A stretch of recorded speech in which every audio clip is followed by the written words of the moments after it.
Women in Music, Career Advice, and Being Your Own Advocate with Dr. Christin Schillinger.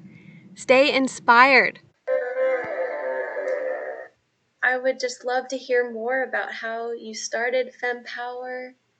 Yeah, so for those that aren't familiar, fEmpower is a closed group social networking site through Facebook for bassoonists identifying as female.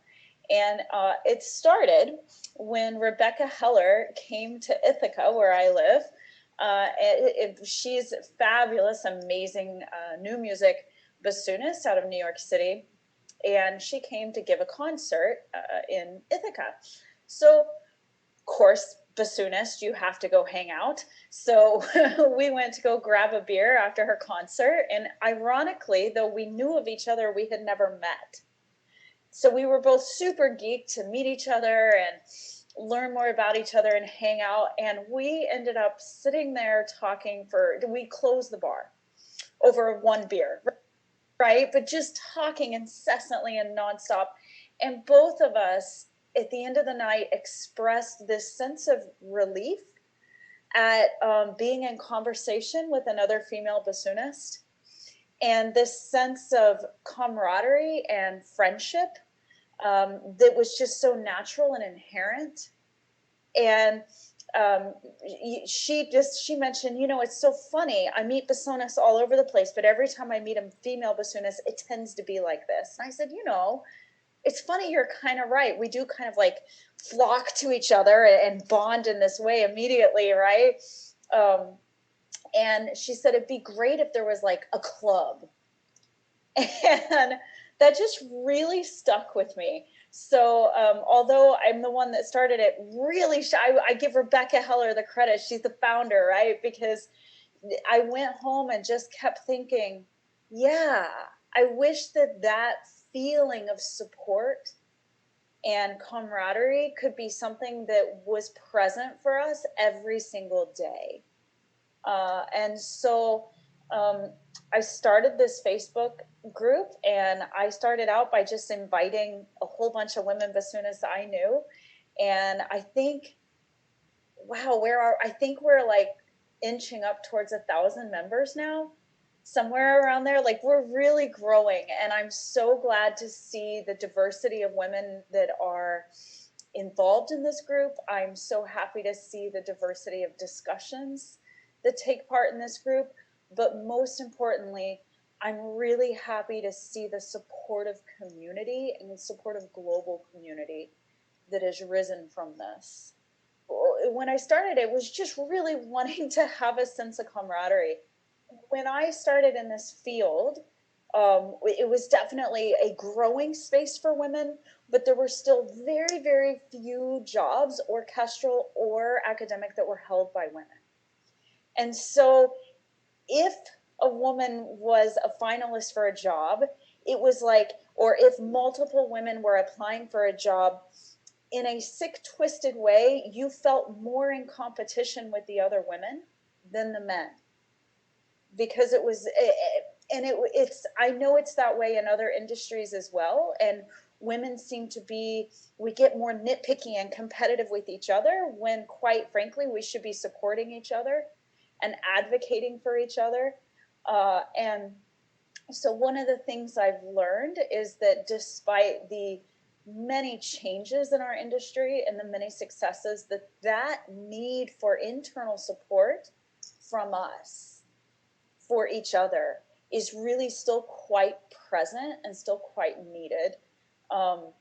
So I hope that made sense, but that's something that I've realized, is that, the students today are still very much needing, the students identifying as women are still very much needing a community of support of other women bassoonists to see this can be done. This is how you do it. Here's some mentors that look like me, think like me.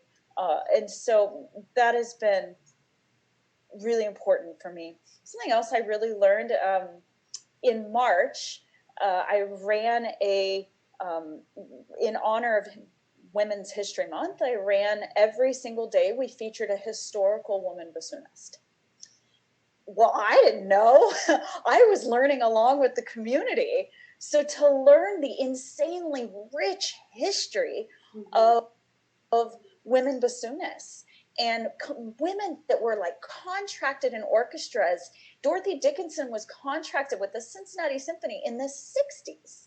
What? That's insane. So to learn about these highly influential women that have gone relatively under the radar and have gone uncelebrated and undiscussed, and it's so that's been wonderful to explore that with my colleagues and to learn more about these women.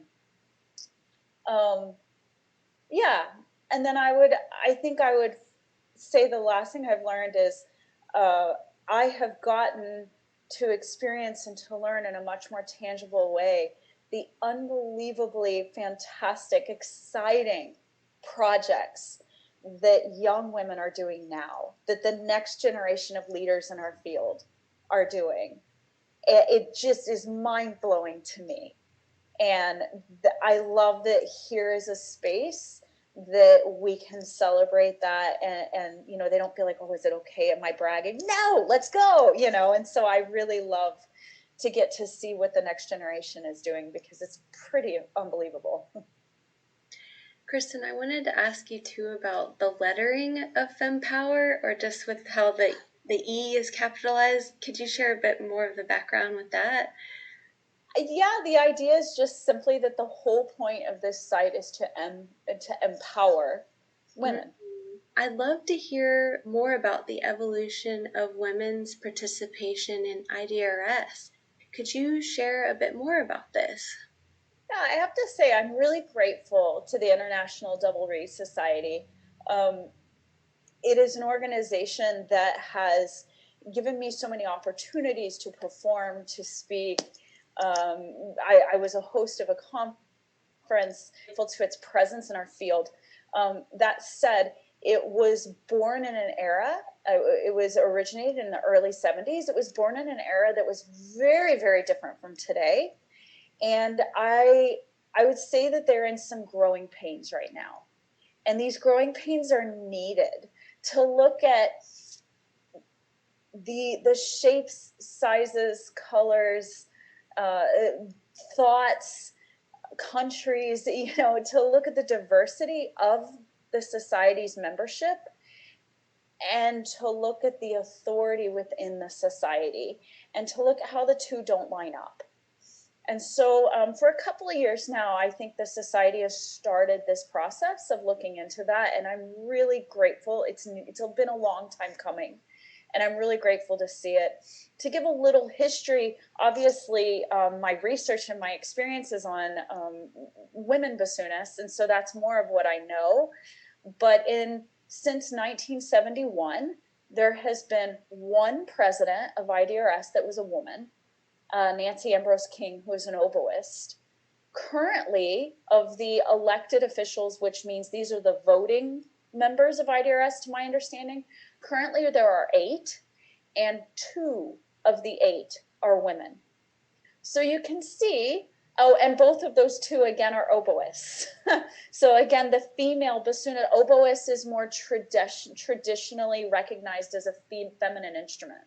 So from the bassoon female angle, we're still fighting. And from a women angle in general, we're still not represented. Our voices aren't represented in the voting positions, in the positions of true power. But there is great change that is happening. There is of these 6 staff members this year, a staff member was named that is a woman, Kayla Bellamy, and she's a woman bassoonist and fantastic. So that's wonderful and welcome to change. Similar, there's a lot of committees within IDRS, and the Gillet Fox Committee for both oboe and bassoon, the Norma Hooks Young Artist Competition for both oboe and bassoon, the Diversity Committee, the New Commission Committee, and these committees, which are all volunteer positions, but still quite active committees, represent a far greater diversity than the top echelon of authority as a whole. So again, great change is being made, it's important we keep our voices strong so that we can have a society leadership that recognizes this or represents the society as a whole. Could you share with us any advice on how to navigate the music industry? Yeah, I think the thing, I just gave a presentation last weekend and I mentioned this. I think the thing throughout my career that I have come to learn and I always come back to is be authentic. Figure out who you are and what's important to you, and don't be afraid to lean into that. That you are valued and you are important and your voice is welcome and needed in our field.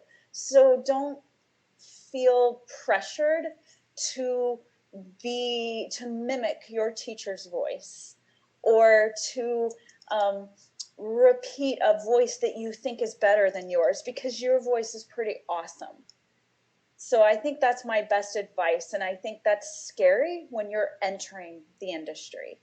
Our teachers are so deeply influential in our lives. I would not be where I am without the unbelievable mentorship of each of my teachers.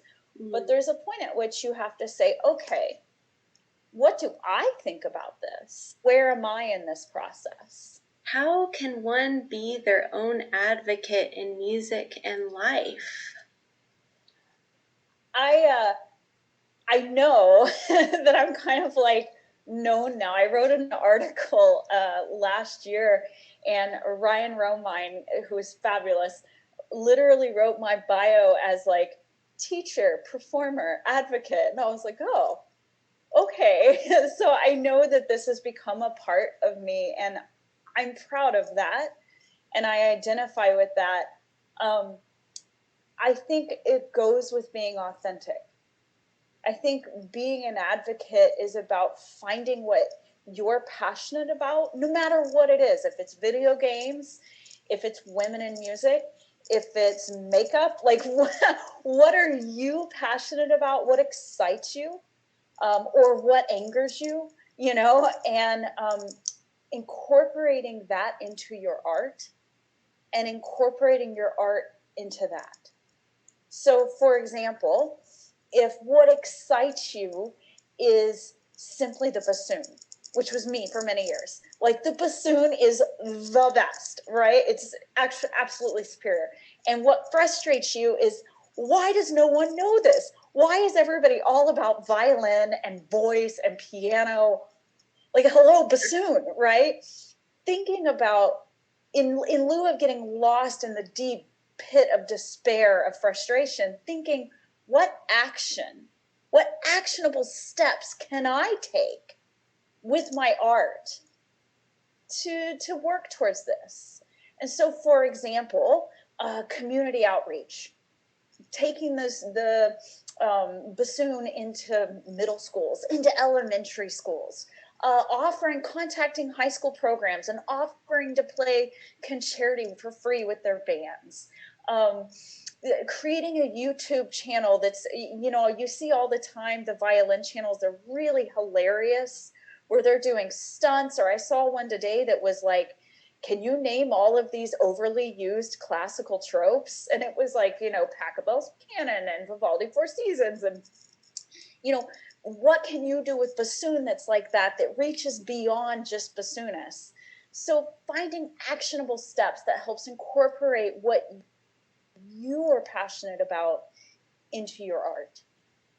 Obviously, we have to practice a lot to get to where we are, right? There's no, similarly, we have to do a lot of score study, and we have to do a lot of listening, and we need to go to concerts, and we need to take gigs. Like the old adage of, you know, when you're in school, your teachers say, just say yes to opportunity. There's a lot of truth to that, but it's easy as a student to lose the other side of you, for lack of a better term. Like, you're right. What are the other things you like? I love nature. I love going hiking. I love going up into the mountains. I go to the Adirondacks 2 or 3 times a year. And so keeping that in my life. I'm a very social person. The pandemic has been crazy because I couldn't be social. Keeping that in my life. And you're right. Through those activities, a lot of times you find things you're really passionate about and you think, oh, but that's not music. But why not? Why can't they be? Why can't one encapsulate the other? A great example of this is classical revolution. I don't know if you all remember this, but there was this massive movement where random chamber groups were going and performing in bars and going and performing in clubs and restaurants. And this is a great synergy between the social and the have a beer and the non-music side and the music side, and bringing them together in, well, sorry to be punny, but harmony. I have to say, obviously not so much in the last couple of years, but I love traveling. And I've traveled to, gosh, probably around 30 different countries. And those experiences have an indelible impact on my performing. You know, it's one thing to play a tango. It's another thing to sit in a tango club in Buenos Aires and then come back and play a tango, you know? And so life experience is just as important as practicing. Although practicing is really key.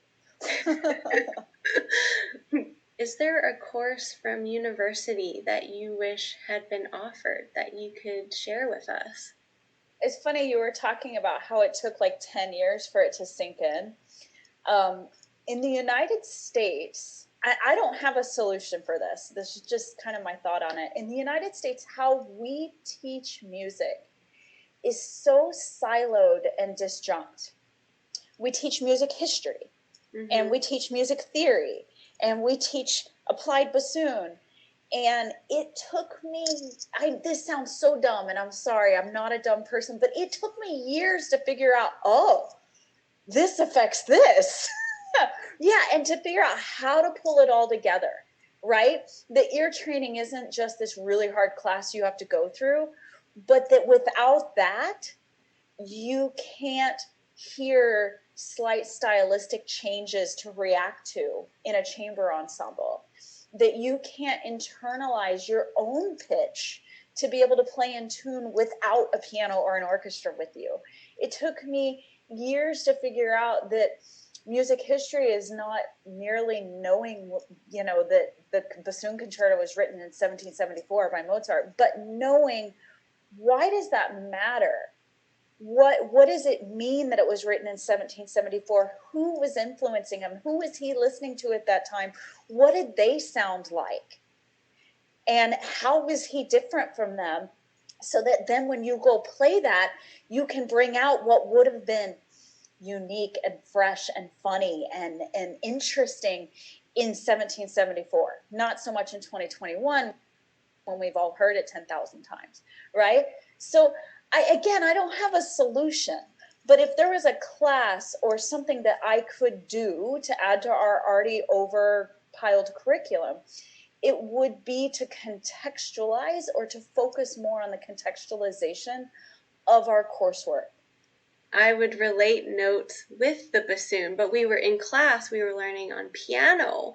And I remember even just it was so hard, or just the context, needing that anchor, you know, having that segue with the bassoon where it's more applicable. Yeah, absolutely. And understanding, if you're studying, I used to get frustrated in theory, you know, we'd be looking at a Beethoven string quartet and I'd kind of check out because there was no bassoon. But understanding at a young age, why and how does this relate to bassoon? And further, why and how does it relate to teaching and to orchestral playing? And really, honestly, too, another course I wish it exists. It's just not something performers, it's not in our curriculum.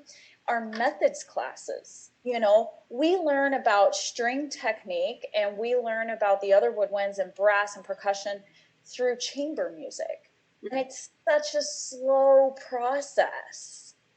I wish I could have just had especially strings. I wish I could have had a down and dirty strings class that I understood bowing. Wow. Especially bow marks, articulation marks and strings. So when I'm doing score study, I know what the heck I'm looking at a young age. Instead, it took years to kind of learn all of that. Is there something new that you've learned recently? So this this is a very personal, but honestly, I've been learning how to say no. Not surprising to anybody that's maybe looked at my career. I'm one that has always said yes and always done so with great enthusiasm. And I don't regret it. I don't regret mistakes. If I mess up, I learn from it and I'll do better next time. And I've had amazing opportunities provided me in my career and at quite young ages. So I have no regrets of saying no. But I'm realizing now as I'm a bit older that it's important to me to spend time with my family. It's important to me, like I said, to spend time outside. It's important to me to spend time with friends. I was very good at that stuff early in my career, and then somewhere in the middle part, so now I'm getting back to picking and choosing. And saying, yeah, you know what, I really want to invest my time in this project, but this one, I'm sorry. And the great thing for where I am is that I'm able to then always recommend my students. So I pass quite a number of gigs off to my students, which is great. It gives them the opportunities that people gave me when I was that age. So I'm happy to pass it along. Do you have a music book recommendation, or it can be outside of music too? Well, it's not going to be original. My number one recommendation is David McGill's Sound and Motion.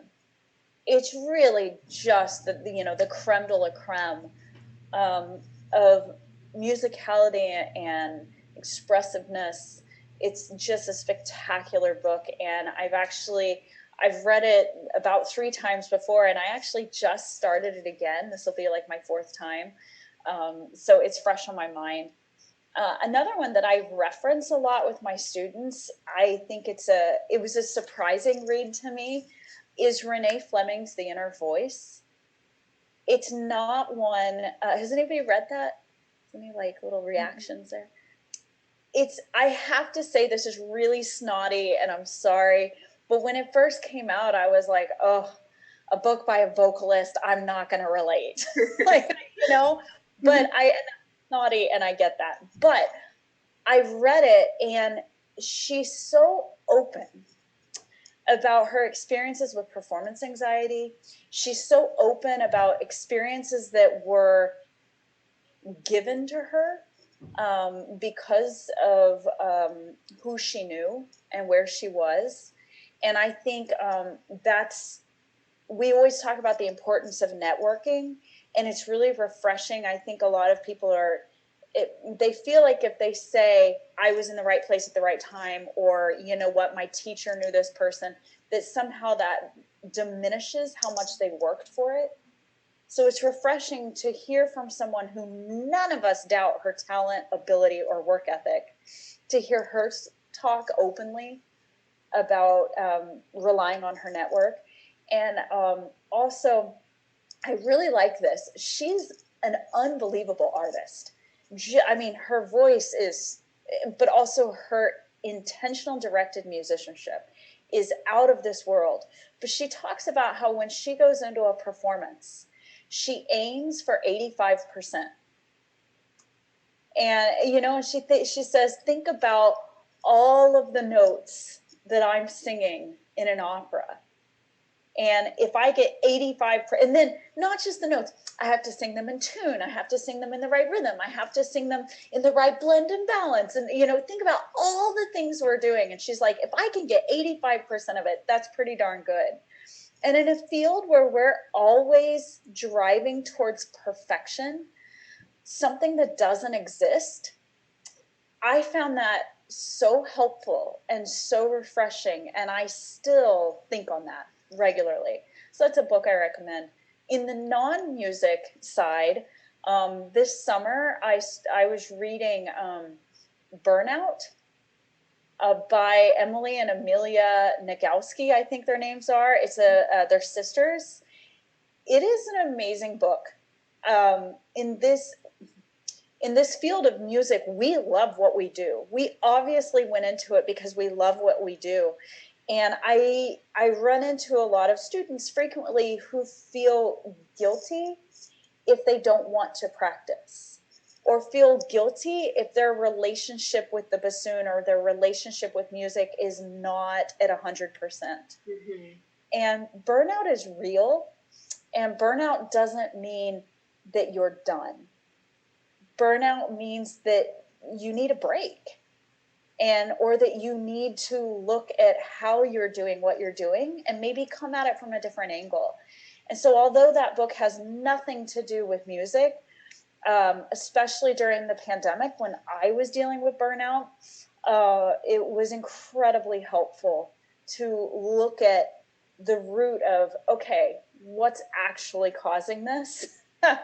And what are some self-care ways I can go about it? Cassandra shared a really nice comment. Just the pandemic has definitely made me feel better about achieving small victories in life and appreciating those more coming back into post-pandemic life. Yeah, and I think before this started, Julia and I were talking about how it's going to take a while to kind of mentally return post-pandemic, from little things like I'm at a friend's house and I feel like I have to keep hand sanitized. It's going to take us a while, to feel safe again. And I think that there are some things that should not return to how they were. And I think that what you hit on, Cassandra, is one of them. I think we should take more pleasure and pride in smaller achievements. We have a comment from Michael, just about when we were talking about different classes in school, and Michael shared, in my undergraduate studies in New Zealand, we had one class called musicality that included theory, ear training, keyboard skills, but music history was separate, not as, is it siloed? Yeah. Yeah, I think I'm glad to know that kind of exists in other countries. I think that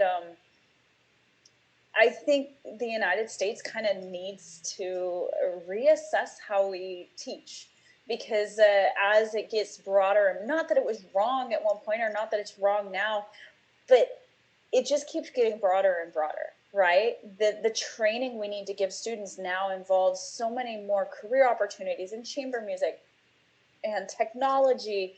And so I think it's in lieu of adding more classes, I think we need to look at a more holistic approach, because that's how your career works. Our career is holistic, right? It's not. So I'm glad to know other countries have different approaches. I'm not familiar. Starting out your music career, is there something that you wish you had known? I wish I would have known when I was younger that it's okay to be myself, stakes and all. I was very, very, very aware of every mistake I made, whether it be if I interacted with somebody in the field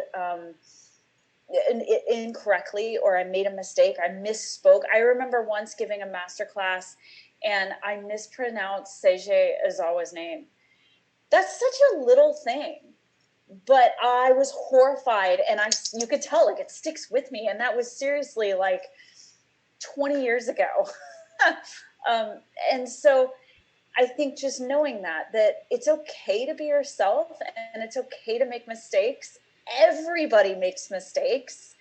And it's how you roll with it and it's how you learn from it that matters. But if you mess up, then you're this bad person, or you're not good enough, or it's been so hard detaching. But after doing it, then it's a process, I think. But I think that I mean, first of all, that perfectionism in playing, it's good. It can be adaptive, right? It can make us better players, but it can also be maladaptive if we can't recognize the good in what we're doing, right? And also recognize that perfection doesn't exist. I try and not use that word, although it definitely creeps into my teaching sometimes. But that what we're really aiming for is consistency, not perfection. That we want to keep raising our level of consistency in our playing.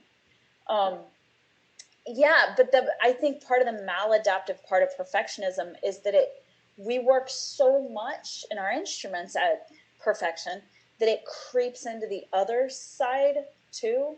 So it creeps into every email and every interaction and every lecture and every interview and I just wish I knew at a younger age that I could just be myself and that's far more wanted and welcomed and inspiring than trying to be perfect, which I'm definitely not.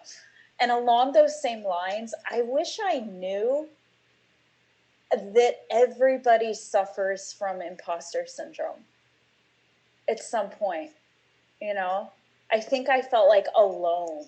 and knowing, and that's something I think that fEmpower has helped the younger generation a lot with, is just knowing, no, it's not you, it's everyone. Are there any bassoon compositions that you could share with us that we could check out?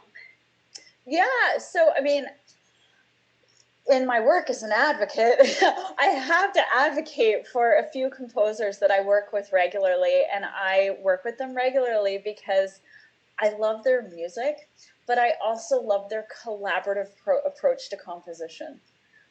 So somebody I've worked with quite a bit is Jenny Brandon, and I think that the sonata that I commissioned from her, Double Helix, is pretty much in the repertoire now, but a piece, and I'll type it in the chat, a piece that is newer, and it really kind of was premiered and then pandemic hit, is her Concerto for Bassoon and Reed Quintet. It's a programmatic piece about the making of a bassoon reed. And it's super hip. It has extended techniques and it's really playful. And it's a great instrumentation, meaning that, you don't necessarily need an orchestra or a band. You can pull together a small chamber ensemble, but it's great. I also work with Adrienne Albert, another LA-based composer, quite a bit. Her music is beautifully lyrical, but a piece that I commissioned from her that is near and dear to my heart, I asked her to write a piece based on the first women of song. So looking at Ella Fitzgerald and Doris Day and Billie Holiday. I mean, I'm an old soul. I can't tell you anything about pop music, but I can talk about this. So she wrote this unbelievable piece called Swing Shift that is for bassoon, piano, and percussion. And the percussion is optional, but, and actually, to tell you the truth, when it's optional, she wrote that you can vocalize the percussion. And my longtime pianist and I chose to do that, and it's really a great piece, and that's called Swing Shift. And then finally, a new collaboration in the last few years, I've started working with composer Dana Wilson on some new works for bassoon. I don't know if the younger people in the room know Dana Wilson. I hope you look him up. He is a world-renowned, award-winning composer, particularly in the wind band world. His stuff is so fresh and accessible and fun. He happens to be professor emeritus at Ithaca College and lives in Ithaca. And I knew of him before I came here, so I was super psyched.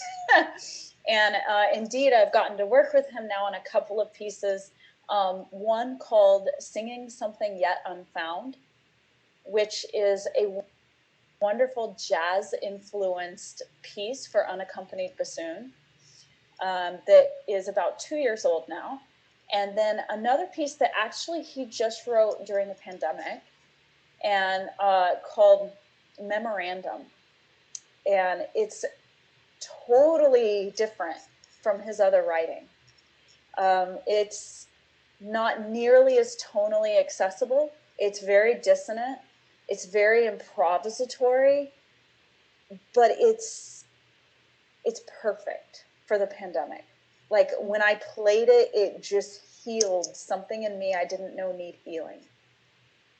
Was reflecting back to when we first met in Arizona and you did that gorgeous performance with the percussionist. And just wanted to ask from a bassoonist perspective, what is it like, or do you have any tips or advice on playing with percussion instruments? And is that any different, with other woodwind instruments? 100% different. My biggest tip is yes, do it. Because even if it's not something, even if it's just a one-off, what you will learn from that experience will influence the rest of your career. First and foremost, percussionists do not approach breath, obviously, like we do. And that's something we take for granted. So having to not take my breath for granted, and for him to have to learn to breathe with the phrase, it was huge growth for both of us. It really tightened up my rhythm, taught me how to hear rhythmic shapes melodically. Which is not something not something we think about. We're very trained pretty melodically and then harmonically, right? But in working with him, I learned how to hear the melody and the contour of rhythmic lines.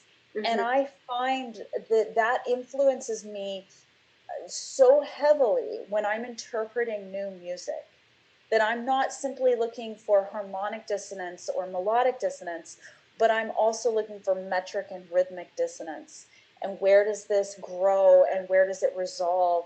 And how does that interact with the tonal side of things? I wanted to ask you about your bassoon. Could you tell us just kind of the history of your bassoon and the story behind it? Yeah, so I had played on a number of instruments of all different makers for years, and I always, whenever I played on a 10,000 series Heckle, it felt like putting on a comfy pair of jeans and a sweatshirt. Like it was comfy. It was home. So I knew that ultimately that's what I wanted, but like any maker, just because it's a Heckle doesn't mean it's a good bassoon, right? And just because it's a 10,000 doesn't mean it was the right bassoon for me. So I played enough to know that that's the right combination of resistance and yet free blowing. 10,000 is right when they started messing around with the thick wall, so it's not nearly the thick wall of the 11 or 12,000, but it's thicker than the 9,000s or those prior. So I knew that's what I wanted. And it was just an issue of kind of, waiting till I found the right one. I moved to Ithaca, and in my first few months here, the principal of, he is retired now, but the former principal of the Syracuse Symphony, which is called Symphoria, contacted me, because we're bassoonists and we all want to hang out. So he contacted me and said, "Hey, you're a bassoonist. You're new in the area. Let's go to lunch." And so his name is Greg Quick, and we did. He's an amazing player and just an all-around great guy. And so we were just talking over lunch, as bassoonists do. and we were talking about equipment, as bassoonists do, and I happened to mention to him, yeah, I play on X right now, but I'm really looking for a 10,000 heckle eventually. He turned white as a ghost. His best friend had passed away of cancer the year before. This was Paul Barrett of the Honolulu Symphony. And his best friend's wife had asked Greg to sell his friend's instrument. And that was a 10,000 series heckle. And he said it's in rough shape because he couldn't play towards the end of his life. And it was in Hawaii, which is not a great climate for bassoons. But he said, I have it if you want to try it. And I said, yeah, I said, no promises. I've tried a lot. And he was like, oh, no, not at all. He said, I'm supposed to send it up. I'm supposed to send it up to Chris Millard to try out to see if he wants it. But if you want to drop by before I go up there. And I thought, well, yeah. So I did. I drove up to his house and I tried it and I just knew. I just played it and I knew, So he canceled on Chris Millard, thank God, because I probably would have lost it. And so the instrument is built in 1965. It was originally one of 2 heckles bought by a member of the Pittsburgh Symphony, which back then was more common. They'd buy a couple, have them shipped over from Germany, pick which one they wanted, and then sell the other one. That's what happened. And this other one was sold to Paul Barrett, and he's been the owner that has performed on it from 1974, when it was sold to him, until I purchased it in 2017. So I love it. It took me a while to adjust, coming from a different brand, but I am really at home with it. And my fiance, who is not a performing musician, was really skeptical. He was like, you're doing what? And he, after the fact, was like, oh, I can tell a difference. That was worth it. So yeah, I'm addicted to it. I like it. I'm just so grateful, Christin, for your time, and just thank you everyone for joining.